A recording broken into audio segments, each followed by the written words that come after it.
Hello and welcome to 20 Lore Pro. I'm SirAshtown, and joined with me today is Cerek from Puerto Rico. How you doing, Cerek?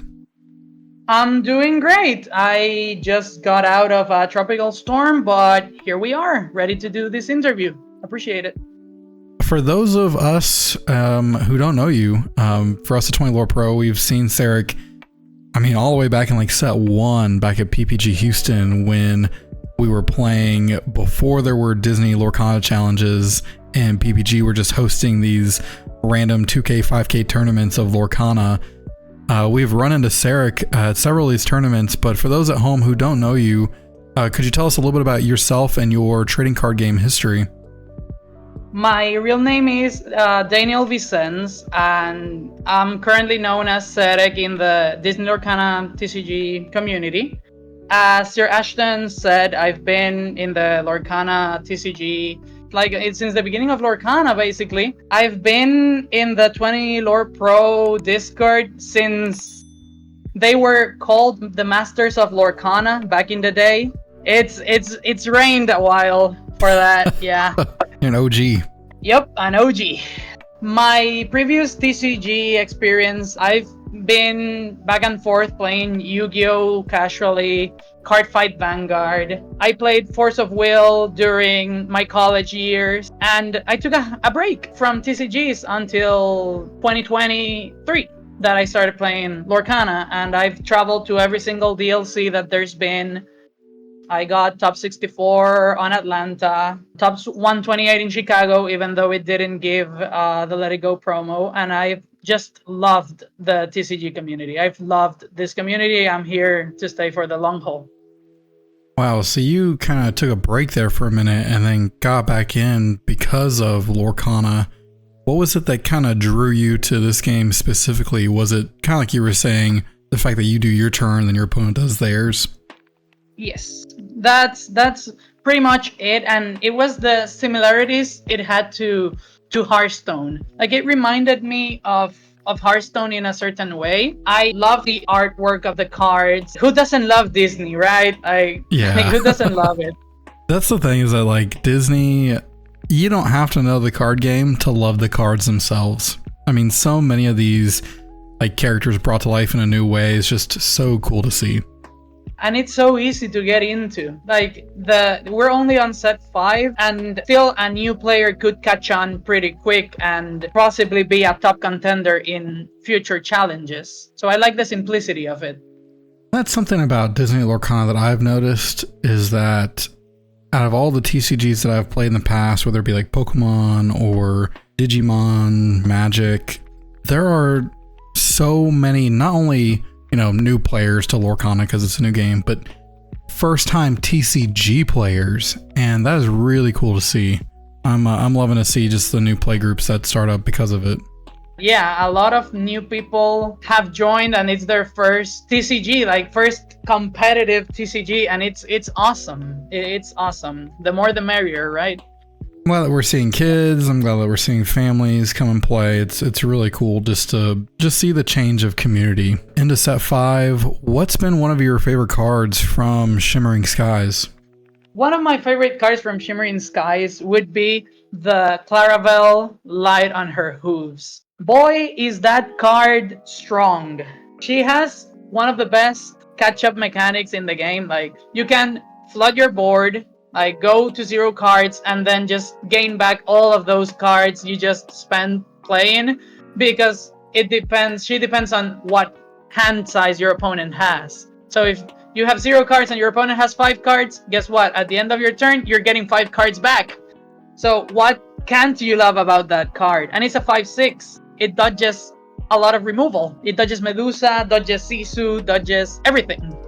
Yeah, just the ability to really catch up, especially on any type of resources, always makes for an amazing card, and Clarabelle really hits that to a T. Yep. Another card I'm very, very strong in is the Mother Gothel, the 6-drop, because she's like Ruby Lady Tremaine, but bouncing. There's some scenarios where it might be bad if you're playing against a purple deck, because your opponent could just bounce their goats or bounce their rabbits back and draw a card or gain the extra lore. but she's a 4/6. The same thing. Sisu doesn't kill her with anything. Medusa doesn't kill her unless Ice Block is on the field, and she's just a hard body to kill. Like 4/6 is very hard to deal with, in my opinion. Yeah, and she's just being shiftable too. There's some other good Mother Gothel cards, and we kind of see one here in your list that we might talk about in a little bit, but she's pretty strong. And You're Welcome is also another card which is very, very good. I know I'm saying only Emerald cards, but you know, the ability of You're Welcome, that it's a song that you can either use as removal on your opponent's items, locations, or characters, and they draw two cards, but it synergizes well with our own Clarabelle because we give them 2 cards. It means that our Clarabelle is going to draw us 2 more cards as well. We can also sing our own characters or our own stuff for us to draw 2 cards as well and have a hand advantage against our opponents, even if it's a negative tempo swing. Yeah, I think that's exactly what I like about this card. It's so versatile. It's not only an action, like, it's a song. You can use your characters to sing and to try to just get some extra tempo into the resource well for yourself. Stepping into your deck, as we're looking at this, could you maybe give us a broad overview of what you're planning on playing here as we enter into the set 5 meta? As you can see, the green steel, that's what I'm currently testing. I think this deck is very good against aggro and against Amber Steel, at least from my testing. Some of the MVP cards against Amber Steel would be the Ursula 2-drop, which removes 1 song. It almost will hit guaranteed. We have the Pete as well, the Steel Pit. That's a new card from Shimmering Skies, and boy, this card is so strong. Just imagine you going turn 1 Robin Hood, turn 2 Ursula, and then turn 3 Pete into a potential turn 4 shift of the Robin Hood, or into a Muse singing with Pete a Let the Storm Rage On, or a Strength of a Raging Fire. You just dealt with one of your opponent's creatures while bouncing either your own Ursula or bouncing another card your opponent had. So now you have 4 creatures versus possibly 1 or 2, and Muses has Ward. So every time you're going to start singing songs now, you're just going to keep bouncing stuff from Amber Steel's side, and they're never going to be able to sing anything or have board while you just little by little start questing and beating them. And times in these decks, that incremental small bits of lore really can make a big difference by the end of the game. Correct. Yes. You need to try to capitalize as much lore as you can. But it also depends on what you're playing against. Because if you're playing against Amber Steel, you can take it a bit more slow approach. Whereas if you're playing against red decks, like red blue or red yellow that have access to Sisus, then we need to either get the shift line with the Mother Gothels or land the Hercules or the Clarabelle as fast as possible, since they are not being able to get reached by either Medusa or Sisu, and just quest from there. I think that some cards in the deck are obviously interchangeable, like depending on the meta, because like I mentioned, the Muses are there in case there's like aggro meta or Amber Steel meta. Because if your opponent plays stuff and you just bounce it back very fast, then they are not questing, they're not doing anything, so they're locked out of playing the game. The Pete is also a card that is there only for Amber Steel. If there is no action, if there's no Amber Steel, then there's no need for the Pete. And you could add possibly Deceiver of Falls, for example. There's also that 3-drop from set 3. With this deck strategy, have you felt that games tend to, you get ahead of your opponent by out-tempoing them, by playing more of the disruption cards like the Muses to try to get ahead of your opponent little by little?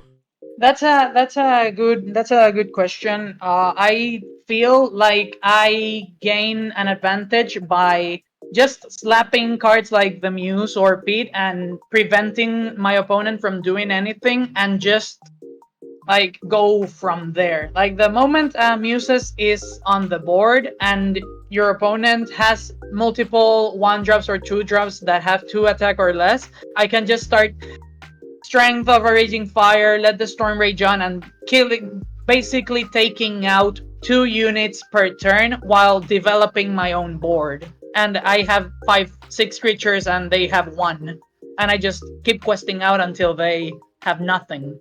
The only problem is the moment they stabilize our board or we don't get ahead, it's very hard to come back from. That's why Zeus are in the deck, because I was playing against one of my teammates, Fumbles, which he actually created this deck, and there was a point where we just went turn 1 Robin Hood, turn 2 Morph into a turn 3 Beast, and neither of us had a way to deal with the Beast.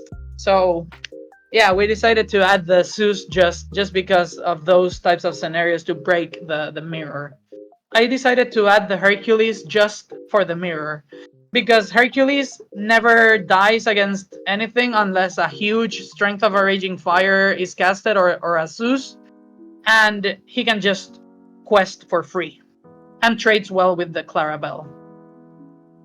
Have you seen a lot of mirror matches so far with this type of list, or are you hitting more of the Amber Steels, the Ruby Amethyst, those type of lists?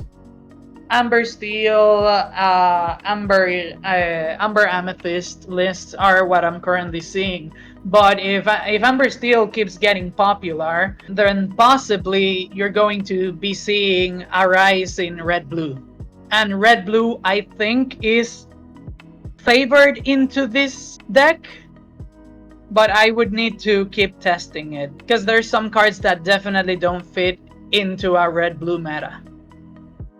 Now that there's not an online client, the player base is really having to become more social and focus on developing friendships with players that are more competitive if they want to sharpen their skills. And so how have you been able to play test and really deck tech your decks as you're preparing for tournaments like DLC Toronto and Vegas? So thankfully, I joined the Ink Thieves, so I've been having playtesting with them. I'm from Puerto Rico, so I live in a small island. So it's hard for me to play physically with people. However, I will say that Puerto Rico's Lorcana community is one of the most competitive, if I could say that, because we have traveled, multiple people, like 10 plus, we have traveled to different tournaments of Lorcana. We went to PPG Miami, which was a 260 person tournament, and we ended up taking first and second place, like 2 people that came from Puerto Rico from the same LGS, like took first and second. Granted, that was when the set 1 was currently in development, but then Atlanta, I got top 64 with Blue Steel. Feli, which is a friend of mine from my LGS, got top 64 with Red Blue on Chicago. And then another friend of mine got with Red Purple on Fort Worth. Sadly, he didn't get into the top 64, but lost against Oyola, which is a very, very strong Amber Steel player, which ended up getting, I think, 4th place in Fort Worth. So my friend can't feel that bad that he missed by 1 match. Our tournaments, our weeklies are pretty laid back. 14, 16 people turnout. With meta decks, I think it's pretty good. It's pretty good for playtesting. However, when set championships and winner cases occur, then that's when everyone decides to participate, and we have set championships of north of 40 people. Like our biggest event was a 46 event tournament set championship, and out of 46 people, I think 40 brought tier 1 decks like red blue, red purple, amber steel, and green yellow. So I think the community in Puerto Rico is very, very competitive and is always on top of what the current meta is in the state. Wow, that's really impressive that in an area like Puerto Rico, an island, that you have still a diverse community that is playing more competitive level lists and performing well then in other tournaments outside of your community. I think that shows the level of play that you have in your area. For those at home who don't really know anything about Puerto Rico, could you give us just a little bit of a background generalization on where Puerto Rico is and what Puerto Rico is like? Puerto Rico is a U.S. territory that is located in the Caribbean. Weather, it's eternal summer here. So even if it's winter, it's still hot. It's very hot. Our beaches are very beautiful. Like Puerto Rico is recognized for having the most beautiful beaches. Not gonna say the world, but we have very top tier beaches. Everything's pretty cool here in Puerto Rico. It's very rich in culture. There's a lot of history here. And how big is the island itself as far as like size and then population? It's 100 by 35, 100 miles by 35. And I think the population in Puerto Rico is around 3 million right now. Yeah, that's actually a lot bigger than I thought. I didn't realize it was that big. And that is a big population too. I guess, are there game stores kind of all throughout, or are there certain areas that people tend to live more than others? And so currently, as of right now, we have 4 official tournament stores. So there's 4 set championships hosted for Ursula. This is an upgrade of 2 stores back when we had stage set championships, because when we had the stage set championships, we only had 2 stores, and they were like 2 hours difference, 2-hour drive difference from each other. Currently, with the 4 right now, there's 1 in the west, there's 1 in the center, and there's 2 in the north of the island. Close to the capital, that's where 2 of the other stores are.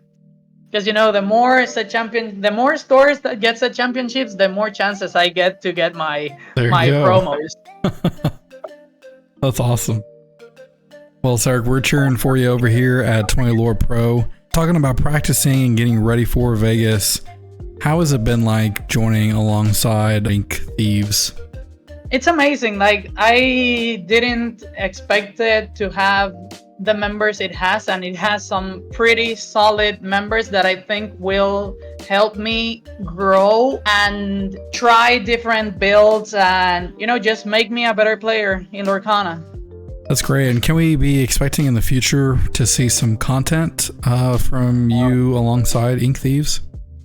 Yes, sir. You can. I guarantee that you will see some content from us. Howlman is preparing to do a podcast. You might want to tune in for that one. Well, we're looking forward to that. And again, thank you so much, Cerek, for joining us here today at 20 Lore Pro. Is there anything that you'd like to say to the 20 Lore Pro community before we head out for today? Appreciate a lot being here and answering all your questions, and people getting to know me a bit. I gotta say, 20 Lore Pro needs to keep doing what it's doing. It's doing an amazing job at being and staying relevant in the meta of the game, and I think it's very healthy seeing some of the discussions that go around in the threads for certain color combinations. Yeah, we're so thankful to everyone in the community, like you were saying, Cerek, who joins alongside us and talking about just all the decks in the meta. So if you haven't seen the 20 Lore Pro Discord, you can find it in the description, along with the Ink Thieves, where you can find out more about their content that they're doing in their Discord. We have lots of deck discussions in there. And coming up on August 17th on Saturday, 20 Lore Pro is heading to Milton's Collectibles in Allen, Texas for their 2.5K Lorcana tournament. It's going to be a set 1 through 4 only, no set 5 with the Bucky errata. It's really going to be hopefully a reflection of what we're going to be seeing in Toronto. Well, Cerek, again, thank you so much for joining us here today with 20 Lore Pro. We really appreciate you. And again, we're cheering for you, so hopefully we'll see you in the future. Thank you so much, SirAshtown. I hope that the next time I get interviewed, if it happens, it is because I won Toronto or Vegas or something. We're hoping the same, man. Well, everyone at home, thank y'all so much for watching. We'll see y'all in the next video.